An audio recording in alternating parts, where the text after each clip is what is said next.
How does Jesus restore life for service? What does Jesus teach us about the importance of prayer? What is the significance of the phrase, I must proclaim the good news of the kingdom of God to the other towns too? All these questions and more answered during today's episode of Daily Reflections.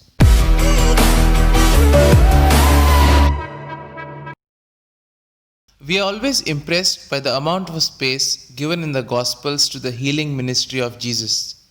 Today we see him healing a woman in a home and then continuing to cure all those who were brought to him. Jesus restores life for service. After having participated in the celebration of Saturday in the synagogue, Jesus goes to Peter's house and cures his mother in law. The cure causes her to render service immediately. Having recovered her health and dignity, she places herself at the service of the people. Jesus not only cures, but he cures in such a way that the person places himself or herself at the service of life. Jesus was not seeking a headline, but was reaching out to a woman in need. Her response was to return to her ordinary humble tasks. We pray that we may go about our day noticing the marvels of God's work, the wonders of creation in and around us, and grow in quiet gratitude. Jesus accepts and cures the sick and those possessed whom the people bring to him. The sick and the possessed were the most marginalized people at that time. They had no one to whom they could go. They were at the mercy of public charity. Besides, religion considered them impure. They could not participate in the community. Jesus accepts and cures them, placing his hands on each one of them. Thus, it is clear in what the good news of God consists and what he wants to do in people's lives: to accept the marginalized and the excluded, and to integrate them into the community to live with others. The importance of prayer. Jesus remained united to the Father by means of prayer.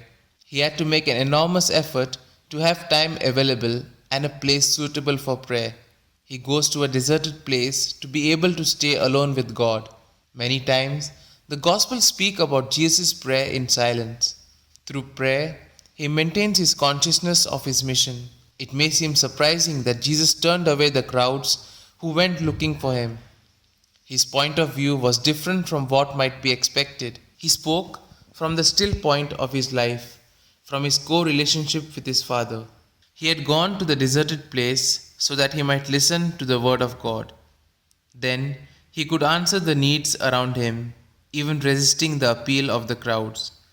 We need moments of stillness and reflection to anchor ourselves and to rediscover our true identity and direction, to focus on one's own mission, to maintain consciousness of one's own mission and not think about the result. This is what Jesus asks us to do. Jesus becomes known. People follow him and they do not want him to leave them. But Jesus does not grant this petition. Instead, he says, I must proclaim the good news of the kingdom of God to other towns too, because that is what I was sent to do. Jesus was very clear about his mission. He does not stop at the result that he had already obtained, but he wishes to sustain his awareness of his mission. It is the mission received from the Father which directs him when he has to make a decision. And here, in this text, this consciousness which is so alive springs up as the fruit of his prayer.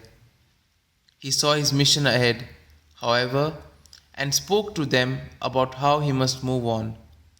Jesus doesn't want us to settle where we are, but calls us to go with him, bringing the good news. Here are some points for our personal reflection. Do I dedicate time for prayer and solitude with God? As a Christian, am I conscious that I have a mission, or do I live without a mission? Am I ready to offer a helping hand to the marginalized and thus offer them a sign of God's love? These points can be of great help to reflect on today's gospel. And if you like our reflection, do share the good news of our Lord. Have a good day, and may God bless you all. Amen.